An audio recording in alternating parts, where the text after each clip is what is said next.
Every time I start working with a new client, there's one question I ask early on because it tells me everything. It's the question that becomes the North Star, the thing we're aiming at when the week gets messy and he's tempted to go back to the way he's always done it.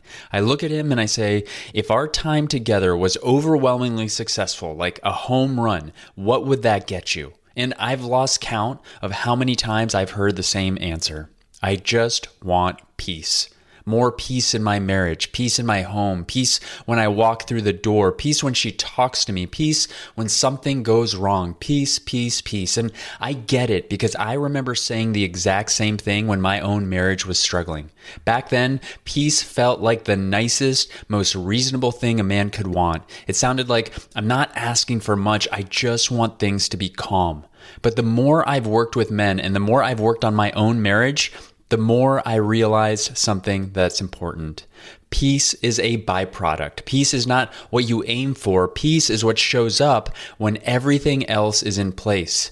Because if your definition of peace is nothing uncomfortable ever happens here, then every time you get into a small argument or she's sad about something or whatever happens, you're going to look yourself in the mirror and say, it's just not possible. Is this even worth it? And over time, that turns into resentment. You start thinking, why can't all of this just be peaceful?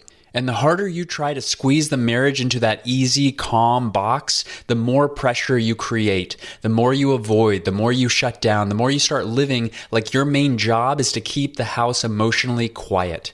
What I want to offer you in this episode is a different target because peace is a real thing. You can feel it in your body. You can even feel it when things are hard, but you don't get it by trying to eliminate conflict. You get it by building a kind of marriage where conflict doesn't scare you and where you don't pull away from each other when things get tense. In this episode, I'm going to help you see why peace has become the thing you're chasing and what you're actually trying to get underneath it. I'm going to show you what happens when you attempt to make no conflict the goal, and spoiler alert, it usually creates more conflict. And I'm going to give you a clearer target, what a joyful marriage actually looks like in real life, even with kids, stress, busy schedules, and the normal mess of being two humans living together. Because if you truly dream about peace in your marriage, this episode might be the answer to what you want, just not the path you thought you'd have to take.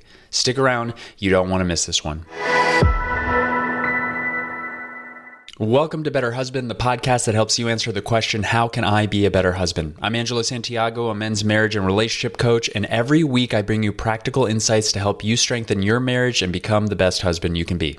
All right, I want to take you back a few years. I remember the first time my wife dragged me into a couples therapist office, and I say dragged because that's honestly what it felt like in my body. I wasn't walking in there like, great, let's do some growth. I was walking in there tight, guarded, already kind of annoyed, already kind of convinced this was going to turn into me sitting on a couch while someone explained to me why I was the problem. And that's the thing. I didn't feel like a villain. I felt like a guy who was working, providing, showing up in the ways I knew how to show up, and it wasn't enough. But relationally, I was completely checked out. So we sit down and the therapist starts asking some version of that question that I told you about. He's trying to get us to name what we want, what we're doing here, what success would look like. And I'll tell you something that still makes me shake my head a little when I think about it. At that time, if you had pulled me aside and said, hey, what does she want from you? What does she need? What is she longing for? I would have had nothing. I was so disconnected back then that even now, I don't have a memory of what my wife said she wanted in that room. That's how unrelational I was. But I do remember what I said. I wanted peace. And when I said it, it probably sounded the same way it sounds when men say it to me now, like this reasonable, humble request. I wasn't asking for some fantasy marriage. I wasn't asking for fireworks. I just wanted things to feel easier, to be quieter. I wanted to stop feeling like I was walking into tension every single day. And again, I get why that desire shows up. When your marriage has been hard for a while, peace sounds like relief, sounds like rest, it sounds like heaven. But here's what I didn't understand back then. What I was calling peace was also a way of saying, I don't want to have to deal with anything uncomfortable because I didn't know how to handle hard moments. So of course I wanted peace. Peace was my way of reaching for a life where I didn't have to feel exposed, wrong, inadequate, or overwhelmed. And if I'm being honest, I also wanted peace because I didn't want to change. I wanted the marriage to stop hurting without me having to do anything. Now fast forward to today. My marriage today is strong. It's connected, it's real, and it's not perfect. And I don't even say that like a slogan. I mean it in a very practical way. We still have arguments. Actually, we just had one earlier today before I started this recording. But here's what's different. Even in those moments, even when it's messy, I feel a deep sense of peace in my body because I trust our ability to handle it. And there's a steadiness that comes from that where the conflict doesn't mean we're falling apart. It doesn't mean we're doomed. A hard moment is just a hard moment. And a lot of the time, the very thing that I tried to avoid becomes the thing that makes us stronger. So when men tell me that they want peace, I don't roll my eyes at that. I don't dismiss it. I hear the exhaustion underneath it, and I also hear the misunderstanding. Because when a man tells me I just want peace, I hear a guy who's tired. I hear a guy who's been living with his shoulders up around his ears for so long that he doesn't even notice it anymore. Most men aren't saying peace the way you'd say it on some mountaintop retreat. They're not talking about stillness and presence and being grounded in their own skin. They're talking about relief. They're talking about walking into a house and not immediately feeling like something is wrong. They're talking about not having to brace for the look or the we need to talk conversation, the frustration that's been building up for 3 days. And if you've lived in that for any stretch of time, it makes sense that peace becomes your dream. But here's what I want to do right away. I want to get really honest about what peace often translates to in real life. Just like when I used to say it, for a lot of men, it means I don't want her upset. I don't want to keep arguing. I don't want to feel like a failure in this marriage. I don't want to be in trouble. And the reason why it's important to get clear on what peace means is because you need to know tangibly what you actually want. If peace means I want to be calm and connected even when life is messy, that's one thing. But if peace means I want the relationship to never be messy, that's a completely different thing. I think most of us, and yes, I'm including myself, are trying to say something true in the cleanest way we know how. Because what we're really describing is this: we don't want to feel activated anymore. We don't want our nervous system hijacked every time our wife is disappointed, frustrated, hurt, or lonely. We don't want that moment where she's upset and our body immediately goes into one of the few familiar modes. Maybe you get defensive, maybe you get sharp, maybe you go quiet, maybe you try to fix. So when you say you want peace, a lot of the times what you're really saying is, I don't want to be in situations where I don't know what to do. Because when you don't know what to do, conflict feels like chaos. And when conflict feels like chaos, of course you want peace. You want a marriage that stays inside a narrow lane where nothing unexpected happens. Nobody gets too emotional and nobody asks you to stretch. But that kind of peace isn't peace. That's just a controlled environment. And the problem is, marriages don't work like that. Real marriages aren't quiet all the time. Real women aren't happy all the time. Real life isn't smooth all the time. There are seasons, there's stress, there's disappointment, there are misunderstandings. There are moments where one of you needs more. There are moments where the other one has less to give. So if your dream is nothing hard ever happens here, you're going to be constantly frustrated with the most normal parts of a marriage. And I think that's the first shift in this conversation. Before we even get to what a thriving marriage looks like, we've got to name what's happening with this word peace. Because peace can be a healthy desire for steadiness, or it can be a polite way of saying, I want my wife to stop needing me. And if you don't get clear on which one it is, you'll spend your whole marriage chasing something that can't be delivered and resenting her every time she reminds you that she's a real human with real emotions. And that sets the stage for the next part of this episode, because once you see what peace often means, you start to understand why chasing it the wrong way backfires. Once peace becomes the goal, you start reacting to tension like it's the enemy. So you do whatever you can to make it stop. You develop these little strategies. Some men try to create peace by agreeing with whatever she's saying, even when they don't mean it, and then they walk away resentful. Some men try to create peace by explaining. They go into lawyer mode, and the more they explain, the more she feels unseen and the more upset she gets. Some men try to create it by fixing. Just tell me what you want me to do and I'll do it. And it feels like this good move, but it's also a way of skipping the part where she wants you to actually be with her emotionally. And then some men try to create it by leaving. Maybe not physically, but mentally. They shut down, they stare at their phone, they go to bed early, give her space, but what they're really doing is disappearing so they don't have to feel the tension in the moment. Different moves, same goal. Make it stop. And here's what's really happening. When peace is the goal, you don't just try to avoid conflict, you start avoiding connection. Because connection requires presence, it requires risk, it requires you to be real, it requires you to hear things you might not like, and it requires you to stay in the room when you want to leave. And ultimately, this way of chasing peace doesn't just show up when she's upset, it shows up in the way you live with her day to day. You stop bringing things up that matter to you because you don't want to start something. You don't ask for what you want because it feels like it might create tension. You keep your opinions to yourself because you don't want the backlash. And after a while, you might get what you asked for. Less conflict, less intensity, less emotion, less talking. But the marriage also gets colder. And that's the trade-off you don't realize you're making. Because here's what happens next. Your wife starts to feel alone in the relationship. And then eventually she either ramps up because she's trying to get a response out of you, or she shuts down too. And when she does that is often when guys get confused. They'll say, I don't get it. Things have been peaceful. Why does she still seem unhappy? Because peace was never what she was asking for. A lot of the time, what she's asking for is engagement, presence, partnership, emotional contact, the feeling that she matters to you. And if the only way you know how to create peace is by shrinking yourself, avoiding hard conversations, and keeping everything on the surface, she may stop arguing, but she won't feel close to you, and you won't feel close to her either. You'll feel like you're living next to someone, not in a relationship with someone. Now let's add one more layer to this. When your goal is peace, every normal disruption in marriage starts to feel like an offense. Whenever there's tension, you think to yourself, here we go again. And that story of here we go again is where resentment grows. Because you've built an idea in your head that marriage should be calmer than this. So now every time life happens, you feel like this isn't how it's supposed to be. And you can see why that's a losing game. Because marriage doesn't stay calm. Kids don't stay calm. Work doesn't stay calm. Your own nervous system doesn't stay calm.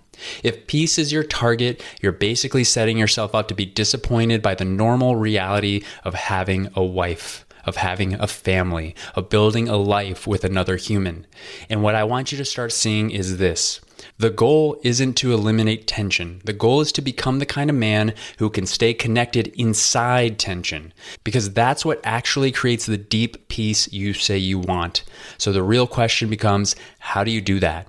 How do you stop getting taken out by the hard moments and start staying steady enough to stay close?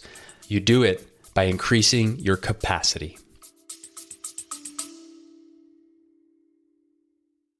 I'm hosting a free live Better Husband community call, and I want you there. It's on March 25th at 8:30 p.m. on Zoom, and you can register at joinbetterhusband.com. We're going to be focusing on ownership, integrity, and repair, and here's the best part. We'll do a live Q&A, so if you've ever had a question you wanted to ask me directly about a conversation you're stuck in, a pattern you keep repeating, or what to say after a rough moment, this is the place. Go to joinbetterhusband.com now to save your seat. I'm going to be teaching, connecting with all of you, and answering questions live. Again, join betterhusband.com, and I'll see you on March 25th. All right, back to the episode. Peace isn't a quiet marriage. Peace is the ability to stay steady when the marriage isn't quiet. It's what you feel when something gets tense, and instead of going into panic or shutdown, there's a part of you that knows we can handle this. Not we'll never argue, just we can work through it. That's the peace you're actually craving. And that kind of peace doesn't come from the environment. It comes from who you become inside the environment. I want to say that again because it's the whole point. The peace you actually want is found in knowing you can handle the hard moments. And honestly, that's what she wants too. She just doesn't call it peace. She calls it connection. She calls it being able to talk without you shutting down or turning it into a fight. She calls it being on the same team again. When you don't have that capacity, conflict feels like chaos. But when you build capacity, your wife can be upset and you don't immediately take it as an attack on you. A hard conversation can show up and you don't have to treat it like a crisis. You can feel tension and not make it mean that you did something wrong. You can even feel your own stress, work, money, parenting, and still show up relationally instead of collapsing into leave me alone. And that's the peace that fills your body even when the situation isn't peaceful. It's not the peace of everything is calm. It's the peace of I know how to stay connected even when it's hard. Now, here's why this matters for the bigger conversation we're having in this episode. When you build capacity, you create room for warmth. You create room for play. You create room for connection. And that's where something important starts to come back. Joy. Joy is what I want you to aim for, not joy like a vacation, not joy like you're walking around with a smile glued to your face. I mean joy as in aliveness, the feeling that your marriage has life in it, that you're not just co-managing a house, that you're not just getting through the week, that you're actually living in love. Because here's what I've noticed over and over again. When men say they want peace, they're often thinking about what they don't want. They don't want conflict, they don't want stress, they don't want tension, they don't want emotional intensity, and that makes sense when you're burnt out. But you can't build a great marriage by chasing the absence of something. You build a great marriage by going after what you actually want to experience. And most men, if they slow down long enough to be honest, don't just want the house to be quiet. They want to feel wanted again. They want to laugh with their wife. They want to feel like she's not just a roommate or a co-parent or a coworker in the business of running a family. They want to come home and feel like home is a place where they can exhale and be human, not a place where they have to perform or defend or get it right. That's not just peace, that's joy.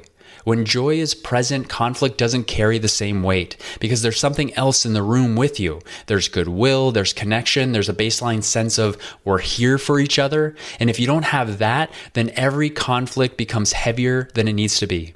Joy is one of those things that makes a marriage resilient. It's what keeps you close when life is doing what life does. And if you're a man of faith, think about this. In James chapter 1, we're encouraged to see trials through the lens of pure joy, not because the trials feel good, but because it produces perseverance, and perseverance forms you into someone mature and complete. So what if the trials in your marriage, the tension, the hard conversation, the repair moments, were also doing that? Building perseverance, building your capacity, making you resilient, forming you into a steadier, more whole man who can love well under pressure through joy. Joy is not childish. Joy isn't irresponsibility. Joy isn't you acting like a teenage boyfriend again. Joy is actually one of the most mature things you can bring into your marriage because it requires you to be present, to soften, to risk being seen, to stop hiding behind seriousness as your default posture. And for a lot of men, seriousness becomes the mask. We call it being responsible. We call it being focused. We call it being a provider. And yes, those things matter, but there's a moment where that responsible posture becomes a way of never having to touch your own heart, a way of never having to be playful, a way of never to have to be tender. And that's where marriages start to feel like work in the worst way. So if peace is what you say you want, I'm offering you a deeper question. What would it be like to want joy again? What would it be like to want a marriage that feels alive, where you don't just get through the week, you actually enjoy each other, where you don't just aim for calm, you aim for connection, warmth, play, and presence? Because here's the punchline of the whole episode.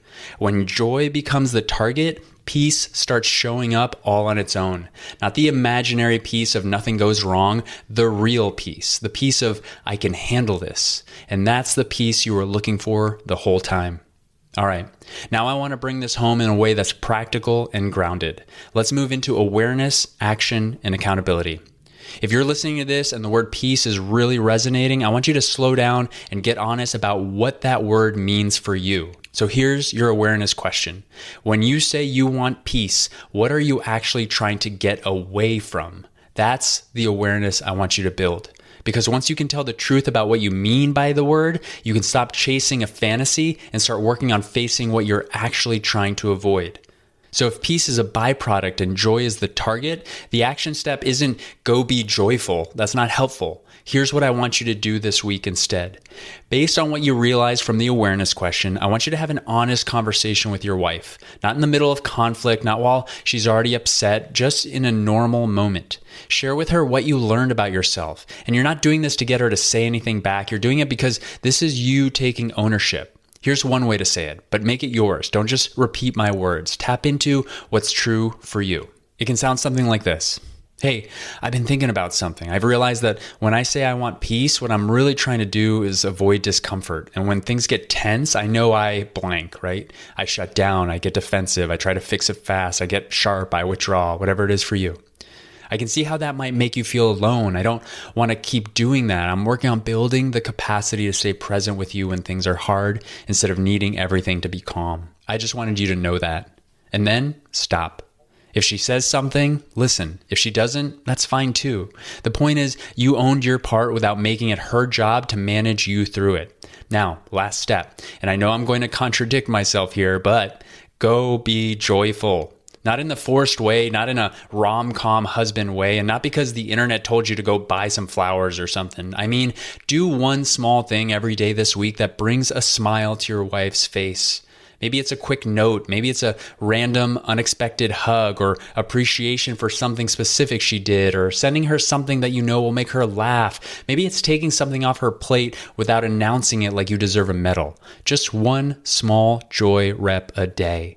Because in the world we live in today, everyone could use a little more joy. And finally, the accountability piece is this. Don't do this once and call it done. If you've spent years chasing peace by avoiding tension, your patterns are going to be automatic. So you need repetition. You need practice. You need a place where you're not doing this alone.